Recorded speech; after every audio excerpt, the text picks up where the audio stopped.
Bismillahirrahmanirrahim. Allahümme salli ala Muhammed ve ali Muhammed. Allahümme əccil li veliyyikəl fərəc. Məkasib kitabında qeybət bölümündən 46-cı dərsi oxuyuruq. Bəhsimiz bu yerdə idi ki, qeybət eləmək neçə yerdə icazəlidir. Bunun iki yerini oxuduq. Bu yerlərdən biri bu idi ki, əgər bir nəfər mütəcahir bi fisqdir, aşikar günah eləyir, onun qeybətini eləmək olar. Digəri isə məzlum, zalimin qeybətini eləmək olar. Bu iki yeri oxuduq və lakin mərhum Şeyx Murtəza Ənsari bugünkü dərsimiz ki, bundan sonra oxuyacaq, 10 yeri ayrıca zikr eləyib. Ki, bu 10 yerdə də qeybət icazəlidir. Bəs nə üçün şeyx bu iki yeri ayrı müstəqil zikr elədi? Bu 10 yeri isə ayrı zikr eləyir. Səbəb nədir? Səbəb budur ki, o iki yeri ki oxuduq, mütəcahir bi fisq, bir də məzlumun, zalimin qeybətini eləmək, orada istəyir o qeybət eləməyin məsləhəti olsun ya olmasın, icazəlidir. Amma bu 10 yeri ki qeyd eləyəcək, oxuyacaq bugündən, burada qeybət eləməyi ilə eləməməyin məsləhəti var. İki məsləhət bir-birindən təzahüm eləyir. Görürük ki, burada qeybət eləməyin faydası, məsləhəti qeybət eləməməyin fayda və məsləhətindən daha çoxdur. Çünki daha çoxdur, qeybət eləməyi üstün qərar veriblər qeybət eləməməkliyə. Fərq budur. O iki yerdə istəyir məsləhət olsun ya olmasın. Qeybət eləmək icazəli idi. Amma bu 10 yerdə ki, oxuyacaq, burada qeybət eləməyin məsləhəti, qeybət eləməməyin məsləhətindən daha çoxdur. Məhz buna görə Şeyx Murtəza Ənsari bu iki yeri ayrıca zikr eləyib, bu 10 yeri isə ayrıca zikr eləyib. Ona görə buyurur, fəyyəbqa min məvaridit tərəxus limuzahəmətil qərəzil əhəm suvarun təərrəzu ləhə. Buyurdu, o rüsxət, yəni qeybətin icazəli olduğu yerlər neçəsi qalıbdır. Limuzahəmətul qərəzil əhəm. Çünki bu yerlərdə o qərəz-i əhəm, o məqsəd-i səhih, o daha əhəm olan məqsəd muzahəmdir. Muzahəm də bilirsiniz də, yəni gəlir, üzböyüz gəlir qeybət eləməklə eləməməyin arasında. Buyurur, burada neçə dənə surət qaldı ki, neçə dənə yer qaldı ki, qeybət icazəlidir, həmən yerlərdə qərəz-i səhih daha üstündür qeybət eləməməyindən. Neçə surət qalıb? Təərrəzu ləhə. Alimlər həmən surətləri zikr eləyiblər, həmən surətləri deyiblər. Məsələn, bu surətlərdən biri budur. Minha, nushul mustaşir, bir nəfər səndən məsləhət almaq istəyir. Sən də o məşvərət, məsləhət istəyən adama nəsihət eləyirsən. Fəinnən nəsihətə vacibətun lil mustaşir. Məsələn, səndən məşvərət istəyən, məsləhət istəyən adama nəsihət eləmək vacibdir. Fəinnə xəyanətəhu qəd təkunu əqva məfsədətən minəl vüqufil muxtab.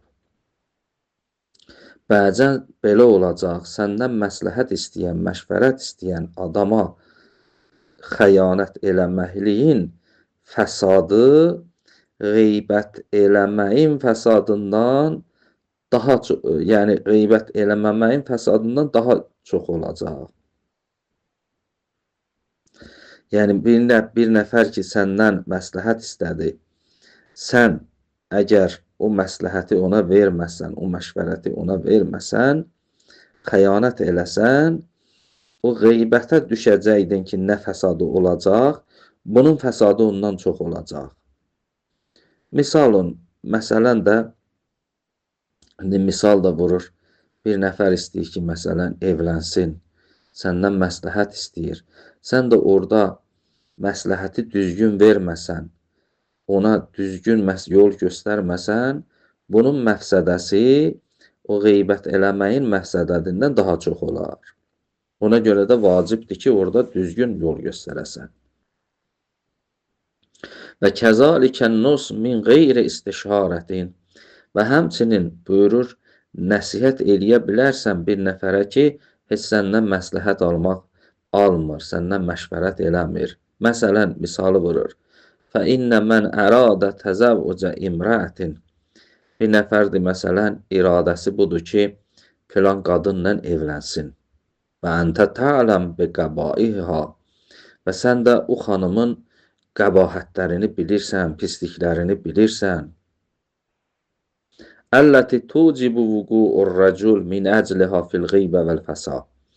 Məsələn, elə qəbahətləri var ki, əgər sən o qəbahətləri desən, səbəb olar ki, sən qeybət və fəsada düşərsən. Fəla rəybə ənnət tənbi əla bəziha. Şək şübhə yoxdur ki, o qəbihlərinin, o qadının pisliklərinin bəzilərini gərək sən deyəsən. Və in ovcəəl vəqiyə fiha. Baxmayaraq sən bu fikirləri söyləyəndə o qadına nöqsan gələcək. Ovla min tərki nushil mumin buyurur, bəzən də görərsən ki, orada əgər deməsən, əgər düzgün yol göstərməsən, onun fəsadı o qeybətin fəsadından daha çox olacaq. Daha, məsələn, sən qeybət eləməsən, desən ki, mən qeybət eləmirəm, bunun eyblərini demirəm, mən fəsada düşməyim, o qeybət eləməməyin, qeybət elədiyin fəsaddan daha çox olacaq. Ona görə də gərək orada düzgün yol göstərəsən ki, o insan gedib daha böyük fəsada düçar olmasın. Məzuhuri iddətun minəl əxbar fi vücubihi. Bununla belə hələ bir dəstə rivayət var, onların da zahiri budur ki, vacibdir bu surətdə. Vacibdir düzgün məsləhət verəsən. Bu bir yer, o 10 yerdən biri budur ki, məsləhət daha qeybətin, belə deyək, eləməməyin və məsləhətindən daha çoxdur. Və minha, o yerlərdən biri budur ki, əl-istifta, əgər bir nəfər şəri bir istifta eləyir, sual eləyir. Məsələn, bəən yəqullil mufti, bir nəfər gəlir, fətva verənə, müctehidə deyir ki, zələməni filanun haqqı. Məsələn, filan kəs mənim haqqımı, məsələn, mənə zülm elədi, mənim fi haqqı, məsələn, filan kəs mənim haqqımda zülm elədi. İndi burada artıq bu müctehidə deyir ki, məsələni, filan kəsin də adını tutur, qeybət olur burada. Amma istəyir ki, öz məsələsini bilsin. Fəkeyfə təriqi fil xilas. Məsələn, müftiyə deyir ki, filan kəs mənim haqqımda zülm elədi. Mən yolu nədir, şəri yolu nədir ki, mən özümü o zülmdən qurtarım. İndi burada sual eləyir, amma məcburdur ki, bir nəfərin qeybətinin eybini açsın burada. Burada icazəlidir. Haza izə kanəl istifta muvqufən əla zikri zalim bil xusus. Buyurur, bu da o yerdədir ki, bu istifta, bu müftidən sual eləmək bağlı ola o zalimi bilxüsus zikr eləməkliyə, yəni xüsusi olaraq o zalim burada zikr olunmağı, yəni bağlı ola o sual. Və illa fəla yəcuz. Amma birdən o zalimi, o istiftaat, o sual eləmək, o zalimi xüsusi olaraq zikr eləməyə bağlı olmasa, fəla yəcuz. Onda onun şəxsin adını demək burada icazəli deyil. Yəni üstü örtülü soruşdun, məsələsini bilsin. Yox, əgər üstü örtülü soruşmaq mümkün deyil, məcburdur gələ aşkar o adamın adını söyləsin və soruşsun, onda heç bir eybi yoxdur və bu şəxs eləyə bilər ki, orada istifta eləsin.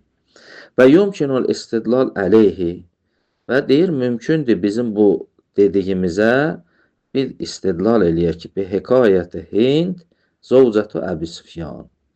Məsələn, Əbu Süfyanın qadını, yoldaşı Hind gəldi Peyğəmbərdən sual elədi. Vaştikaiha ilə Rasulillah sallallahu aleyhi və aleyh. Peyğəmbərə şikayət elədi. Və qovluha, o Hindin sözü bu idi ki, Peyğəmbərə buyurdu ki, mənim ərim Əbu Süfyan İnnəhu rəculun şəhihun, bir paxıl kişidir. La yu'tini ma yəkfini və vələdi. Bizə o qədər təminat vermir ki, o qədər pul vermir ki, mənə və övladlarıma çatsın.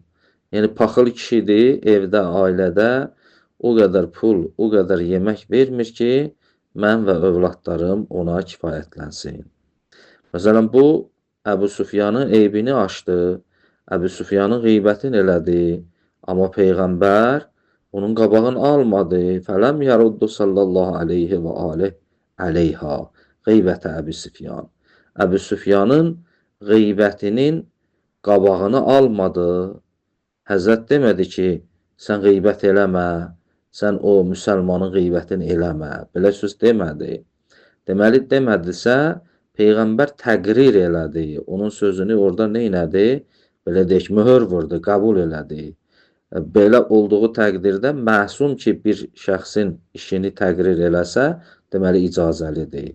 Deməli, Həzrətin burada o qadını rədd eləməməkliyi dəlalət edir ki, istifta eləmək olar, sual eləmək olar. Necə ki, bu qadın Peyğəmbərdən sual elədi ki, mən neyniyim, ərim bu cürdür, ərim mənim və balalarımın xərcini vermir. Düzdür, Həzrət də rivayətdə buyurdu ki, sizə lazım olan qədər götürün o xərcdən. Cavabını belə verdi. Yəni, burada əsas məqsədimiz buradadır ki, mərhum şeyx buyurur ki, istidlal eləmək bu rivayətlə mümkündür. Yəni, görürsünüz ki, burada Peyğəmbər bu qadını inkar eləmədi və qabağını almadı. İndi bu cür istidlal eləmək mümkündür ya mümkün deyil. Mərhum şeyx buyurur, mümkündür, amma mümkündür də buna kimsə işqal eləsin. İndi o işqal nədir, cavab nədir? İnşallah gələn dərsimizdə oxuyarıq. Elhamdülillahi Rabbil aləmin.